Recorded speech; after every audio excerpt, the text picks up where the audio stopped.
Picture this.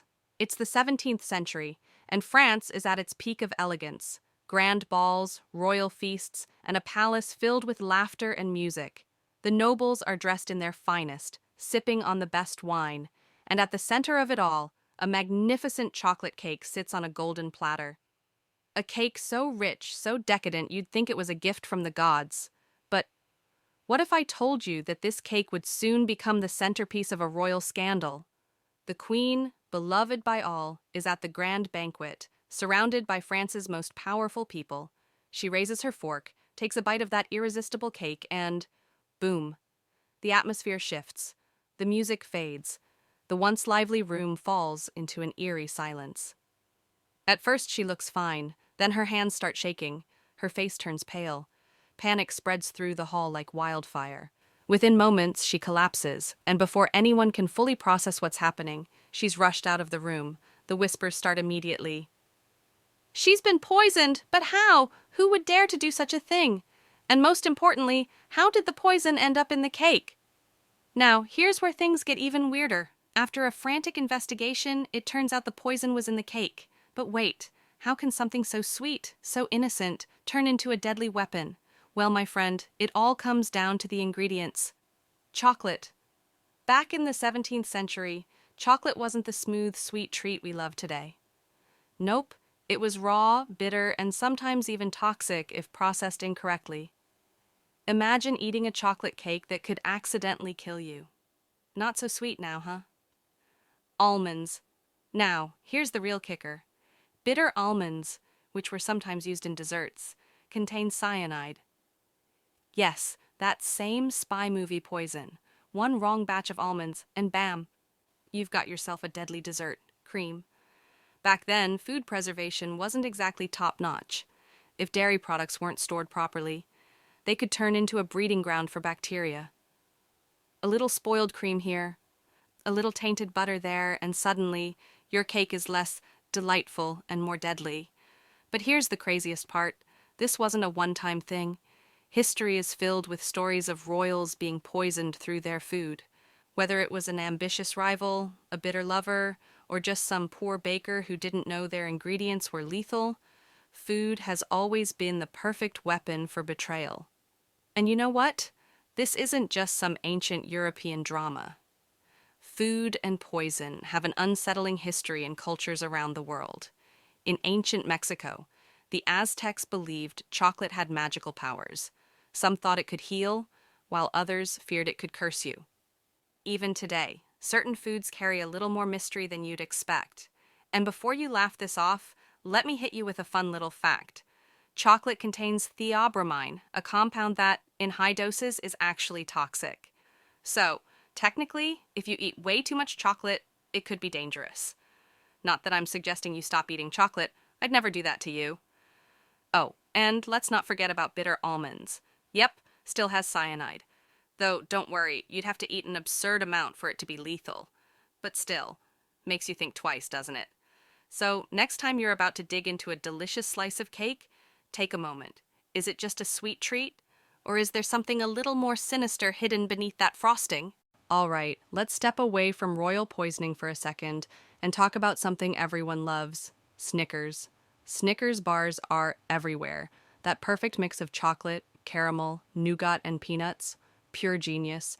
But did you know that this legendary chocolate bar has an equally interesting history? Snickers was first introduced in 1930 by the Mars Company. It was named after the favorite horse of the Mars family. Yup, that's right. A candy bar named after a horse.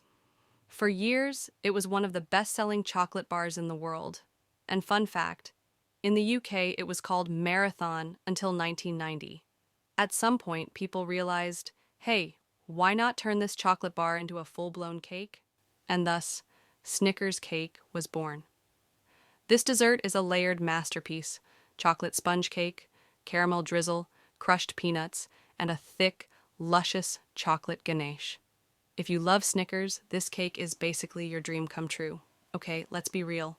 Nobody eats Snickers for its health benefits.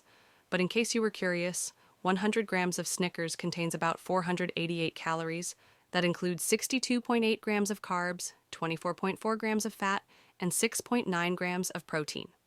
Basically, it's deliciously unhealthy, but totally worth it.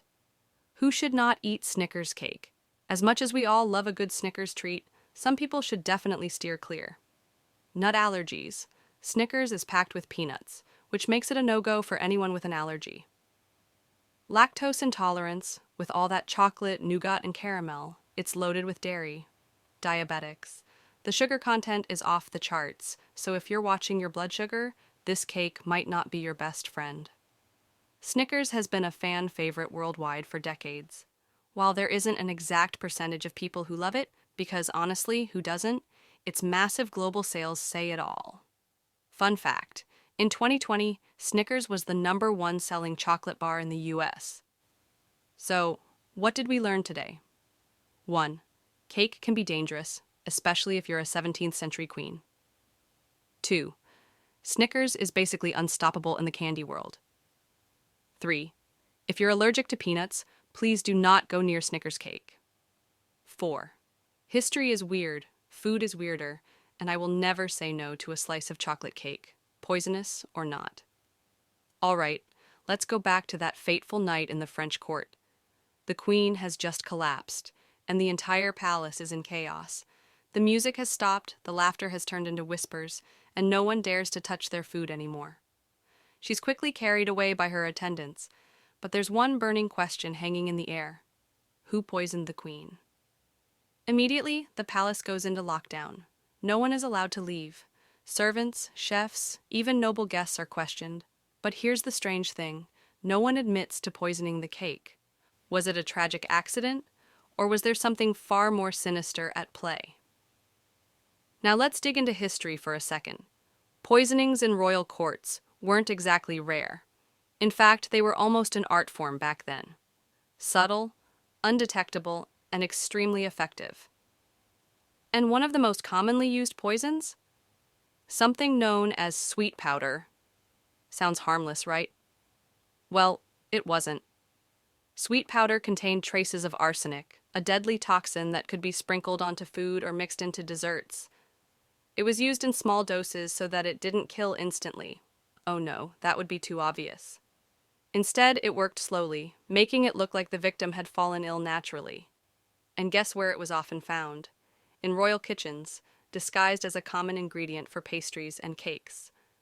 But here's the real shocker. This wasn't the first time a royal had been poisoned through dessert. Not even close. Let's rewind a bit to 15th century Italy.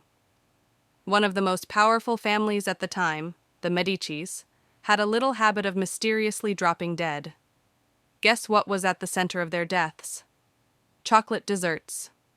Catherine de' Medici, who later became Queen of France, was obsessed with chocolate. But she also had a reputation for being a little too familiar with poison.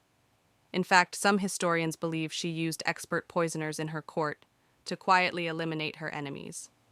And now, centuries later, another queen lay dying from a chocolate cake. Coincidence? Maybe. But things were about to get even weirder. As doctors examined the poisoned cake, they discovered something unusual. The poison wasn't just a simple toxin, it was a carefully crafted formula that only someone with deep knowledge of chemistry could have made. Then a crucial witness came forward, one of the palace chefs. He admitted that a mysterious man had visited the royal kitchen a few days before the banquet. This man had handed a small package to one of the pastry chefs, claiming it was a special ingredient to enhance the flavor of chocolate.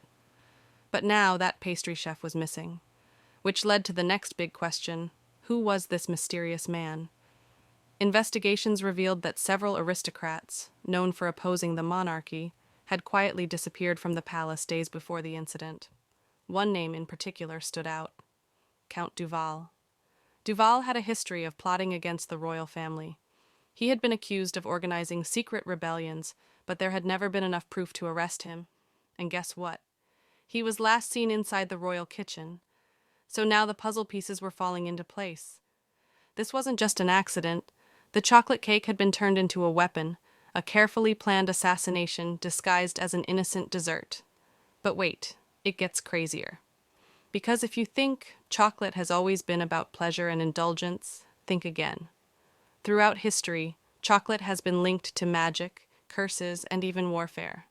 For example, in ancient Mexico, the Aztecs believed chocolate had mystical properties.